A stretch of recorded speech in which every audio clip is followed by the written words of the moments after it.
The story's protagonist was a boy named Arga, who was bullied for being a low-rank adventurer and a weakling. Consequently, he was banished from his party by a guy named Kanato, who said he was useless to their party because he was just an E-rank tamer who relied on beasts for strength and was otherwise a weakling.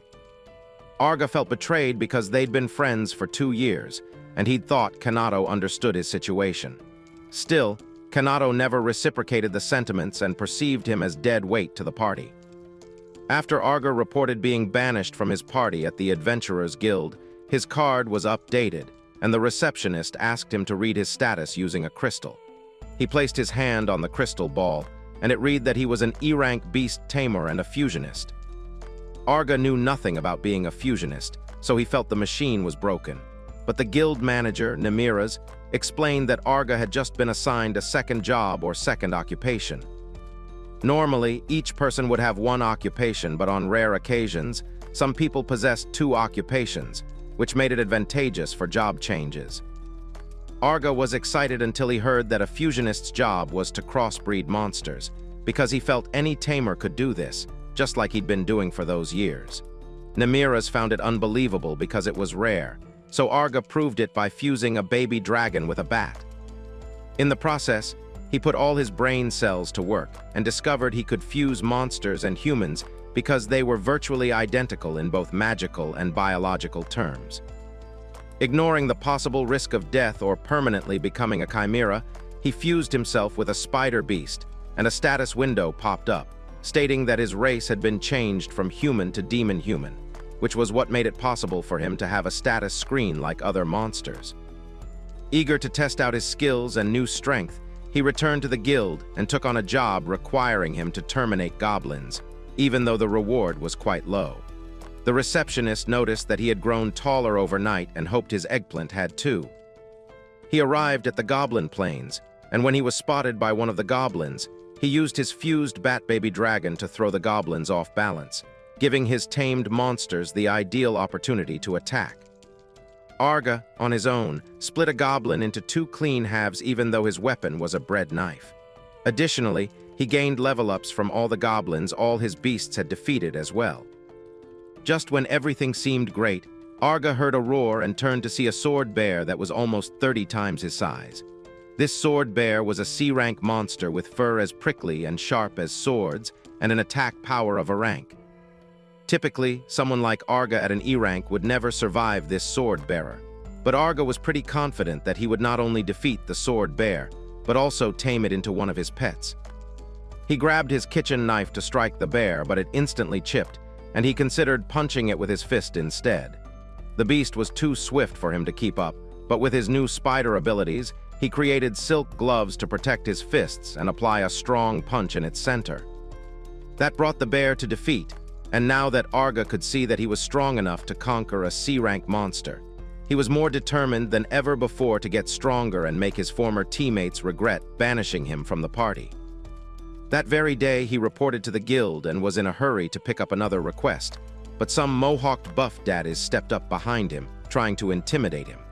They introduced themselves as Razul and Norsh, and identified Arga as the E-rank tamer who was banished by Kanato.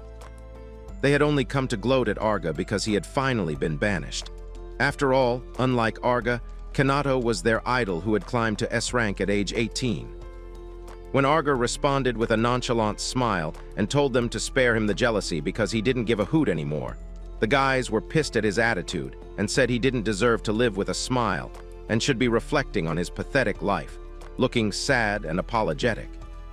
Arga defiantly asked them why he should wallow in defeat when Kanato should be the one reflecting as the piece of trash who made him join the party and didn't care about him to the end. His statement pissed the fools, so they drew their swords, ready to let him see how pathetic an E-rank adventurer like himself was against B-ranks like themselves. Kanato warned them against drawing weapons in the guild, and the guild receptionist told Nemiras to stop them, but he said this was his opportunity to watch just how strong Arga had become. As the guys swung towards Arga, he took out his knife and sliced across both of them in one swing, instantly defeating them.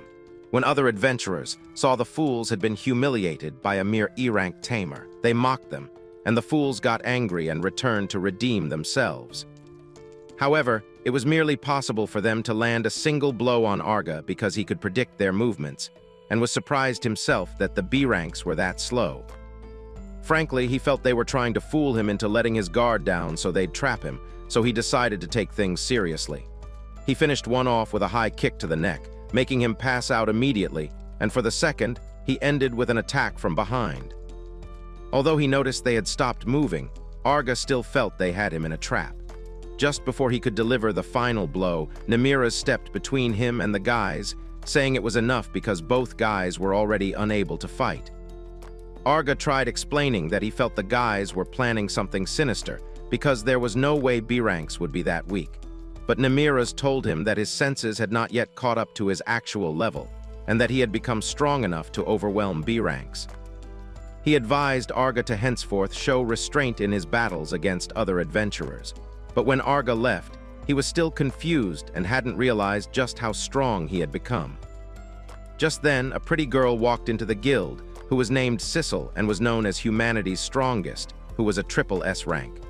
While other fools were gushing over her and wishing they could tap some of that, she was only interested in knowing about Arga. Earlier that day, some guy was trapped with creepy little monsters in the dungeon and had apparently been abandoned by Kanato's party.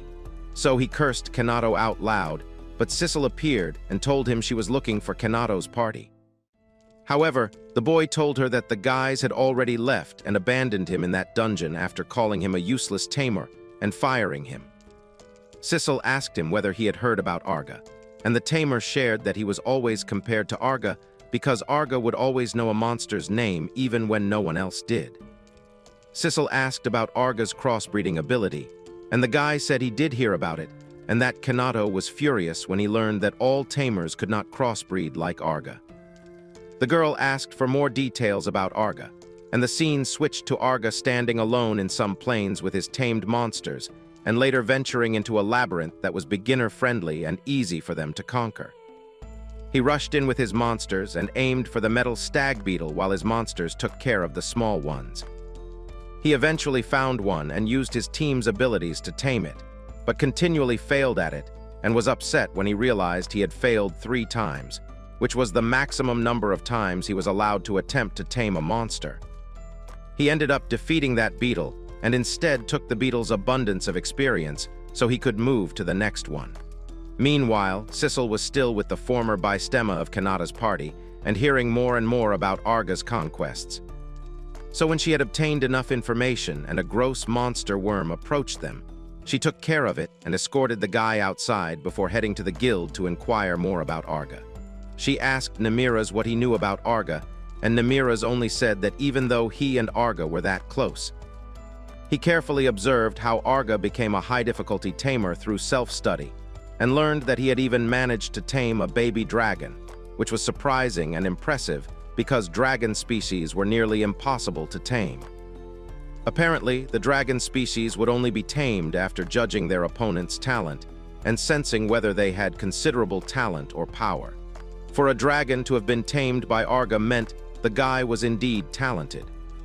After hearing everything, Sissel was excited because she had a dream that Arga might help fulfill. Meanwhile, Arga had gotten pretty serious and had gotten rid of more monsters in the labyrinth. He had successfully weakened a D-rank ogre to the point that even its most powerful punch didn't leave even a scratch on Arga's skin. It was easy for him to flip the D-rank ogre with a simple move, and then tame it immediately after. As a result of his success, he got a boss drop treasure and opened the chest to see what he had earned.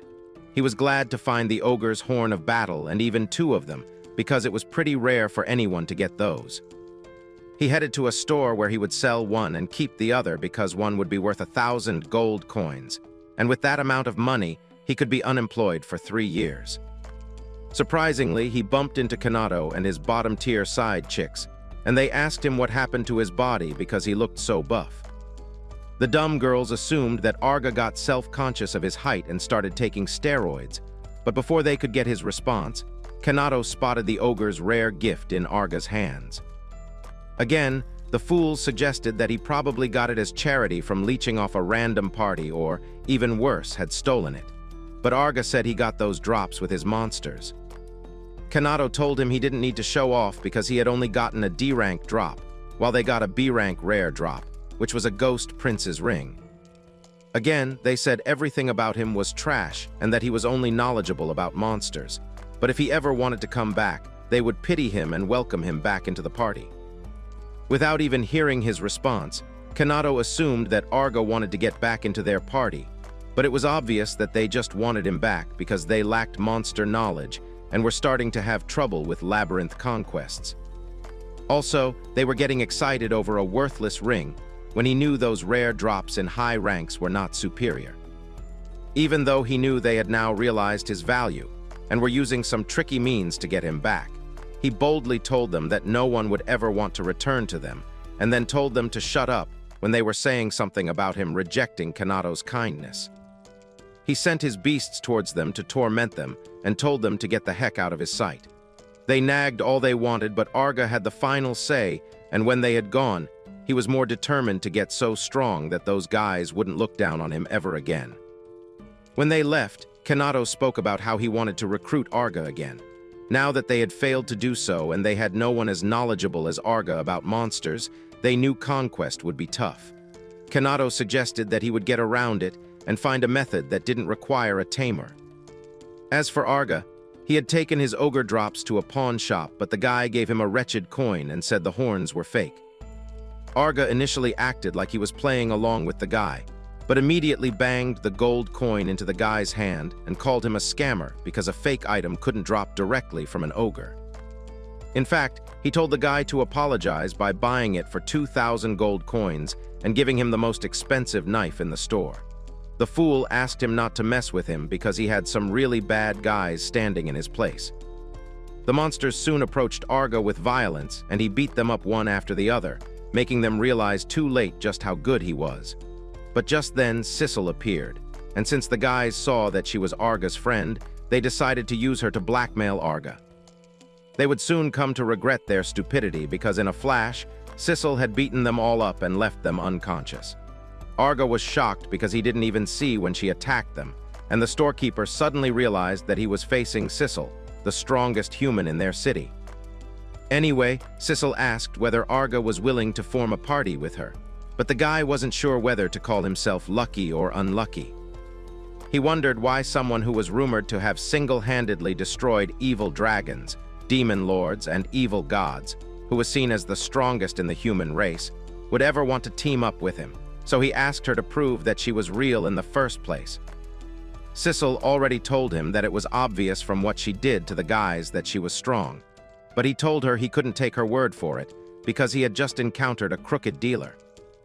Anyway, Sissel played along and showed him the divine bone blade made from an evil god's bone, because she was the only human to ever possess it. However, Arga said he had never seen it before, so she pulled out her adventure card from those cleaves overflowing with milk and honey, and he saw that she had 3 occupations: a sword saint, holy knight, and dark mage, and that her attack power was infinite. After proving that she was the real deal, he asked her why she wanted to team up with an E-rank like him. So she told him that she had always been the strongest since she was little, and no one could match her in combat. It was tragic for her, being on top from the very beginning and living a boring life with no goals or thrills, so she yearned for defeat. For this reason, she traveled the world to fight evil dragons, malicious gods, and whatever she thought would grant her the defeat she so desperately sought. But they were all weaker than her, and she despaired. However, she soon heard rumors about Arga, who had the ability to strengthen monsters through fusion, and believed that if he could create the strongest monster for her, she would finally experience defeat. Arga said if they were going to form a party, he had conditions, and the very first was that she would fight against him. A week later, spectators were gathered at the arena after hearing that Sissel was going to a duel as an entrance exam for her party. A lot of people were eager to see who the reckless fool was who could dare challenge her, and it was all because those guys from the shop told people about the duel. As Arga arrived, Sissel said she could tell he had gotten incredibly stronger just by looking at him, and he told her he was only fulfilling his promise because his current version at that time couldn't stand beside her. So in 7 days, he promised to work on himself to become a man worthy enough to fight against her. With that, a battle line was drawn and they began. With Sissel positioned, Arga could feel so much pressure that he felt he couldn't win, but he also couldn't afford to back down. People whispered about Arga, calling him Kanato's lackey, and when he heard that, he was upset because he disliked having such a reputation in the world. And that meant that after teaming up with Sissel, he would also be mocked as Sissel's lackey. This further strengthened his determination not to run away and face his challenge to prove himself to everyone and show that he had changed. He became so fast and attacked Sissel with a tremendous amount of speed that the audience was impressed and shocked. But to his utmost dismay, he failed to reach her and felt like all his hard work in the past week was all for nothing. However, Sissel was amazed that he could keep up with her and told him that his level of strength was only as strong as she was when she was a toddler. But in no time, Arga was fighting evilly against her and everyone was surprised. Knowing that her sword was made from an evil god's bone, he knew his own weapon, the black dragon fang from the crooked merchant, would not last. Sissel said she was expecting him to use monsters in the fight against her, but he said he didn't have the guts to put his monsters' lives on the line. However, she said she wasn't going to get rid of the monsters, so while she least expected it, his animals snuck up on her. What she didn't know was that the monsters were a decoy and he was planning to attack her from behind so she would take some damage. However, she blew them at once and even commended his idea, although the animals remained alive. With that, he still felt he could close the distance between them, but realized that what he had seen was her afterimage, which happened because she was fast enough. Apparently, she had dealt with his monsters simply by using a finger flick on their foreheads. Eventually, he surrendered as her sword was placed against his neck. To his utmost surprise, the entire crowd erupted in praise and said they had a newfound respect for tamers because the match was a great one. After that, Arga agreed to be Sissel's companion, and 2 days later they ventured into an E-rank labyrinth, where Arga asked Sissel to show him how she fought monsters in actual combat, because watching her fight made little Johnny excited. However, she told him to understand and just accept that with her real ability, dealing with A-ranks was a millisecond deal for her. For it to make sense, she needed monsters in an S-rank labyrinth. However, Arga told her an E-rank like himself couldn't enter S-rank labyrinths by regulation. So she urged him to take the promotion exam because the only way for him to gain access to an S-rank labyrinth was to be promoted to an S-rank himself. He was nervous about what would happen, but she told him that as long as she recommended him, he could take the test because she was a triple S rank. This shocked him beyond doubt because that was the first time he would see a living person at that rank. On the other hand, Kanato and his party members were about to venture into a double S-rank labyrinth and were nervous, but he told the girls not to worry about anything because with their strategy, they could break through the labyrinth even without a tamer. A few moments later, people at the guild were talking about their party and how they resorted to using underhanded tactics, such as skipping the smaller monsters to defeat the boss using poison. But the adventurers knew it would be such a flawed strategy because they had underestimated the relevance of knowledge and didn't know the importance of tamers like proper adventurers should. Meanwhile, Arga had arrived at the guild, prepared to be reassessed and take the promotion exam. But some huge dude told him to skip the familiarities and begin the promotion exam. The guy's name was Raja, and he said he would be examining Arga. Arga recognized him, and the guy told him that he was merely recognizing his brother Raja, one of the 2 dudes that bullied him earlier. Apparently, Arga had beaten the steroids out of his brother, and ever since then, his older brother had been depressed and shut in. Arga said it was his brother who started the fight, so he only got what he deserved, but Raja was pissed and said he would end Arga. It was time for them to face each other, so Namiras explained the rules, stating that all Arga needed to do was get a draw or better to pass the exam. Without even waiting, Raja moved to land the first strike and end Arga. But because Arga was taken by surprise, he fell to the ground trying to dodge the attack. Before he could find his footing, Raja attacked him again, so the receptionist was terrified for Arga's life. And because Raja had obviously cheated, so she asked Sissel to help Arga. However, she told her that Arga would be fine because he would soon defeat his opponent. The big guy kept on boasting and wishing death for Arga, but he didn't know what hit him when his body was sent smashing against the wall from a single punch from Arga's fist. As he lay passed out on the ground, the guild receptionist was surprised, wondering how Arga, who was at a disadvantage from the suppressed attack, still managed to defeat Raja. But Arga told her that he had expected Raja to fight dirty and that he was on guard. Namiras pointed out that Arga looked surprised by Raja's surprise attack, but Arga said it was merely disgust because the guy's movements were so slow and predictable, and he was even wondering whether the guy was trying to make Arga let his guard down. In case that was what he was planning to do, Arga pretended to lose his stance and fell, but he still noticed the guy was being slow and realized that there was no trap other than the guy's disgusting slowness.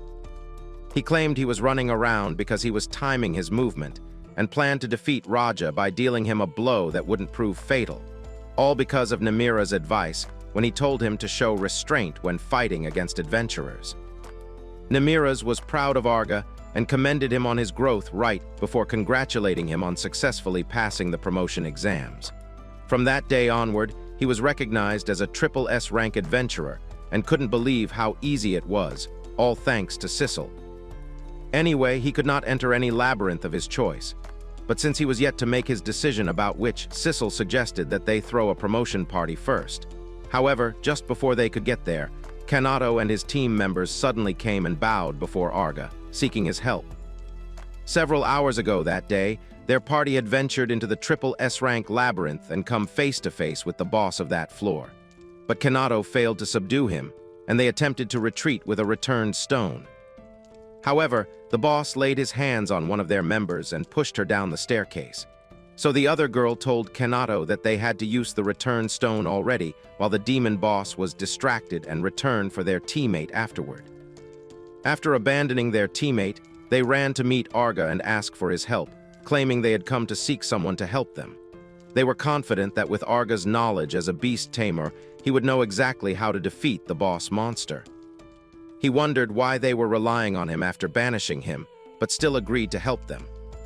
However, he reminded them that he was just a bloody E-rank and couldn't gain access to double S-rank labyrinths.